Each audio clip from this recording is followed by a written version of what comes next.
natapos din. Ay, so yun mga boards, no, masarap lang sa pairamdam kasi kahit napakaliit ng bahay natin is maliwala siyang tignan, no. Bali makikita natin na komportable yung mga bata dahil sa ganitong klase ng linis o liwanag ng ating bahay, no mga birds.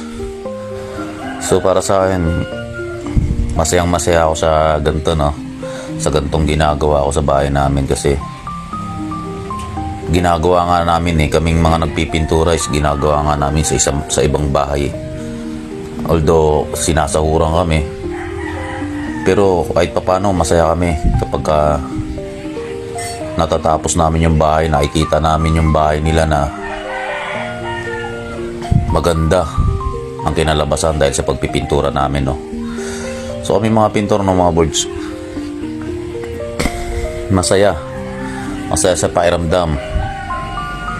Sa bahay na yon na ginawa mo, makikita mo yung bawat sulok, bawat pwesto, bawat pinwestuhan mo ron na nandun ka ng mga araw na construction pa lang yung bahay, no, na hindi pa siya finish. Tapos makikita mo siya ngayon, before and after difference, na wow, parang ang gaan sa pairamdam, ang sarap, lalo na sa sarili nating bahay na gagawin, no. So sa akin mga boys, ito masaya ako rito gagawin. Ito katulad nito, bakal na to, yung bakal na to is gagawin nating kahoy yan.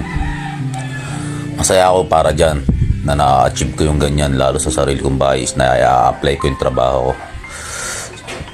Kaya sa mga pintor dyan, galingan lang natin palagi, no.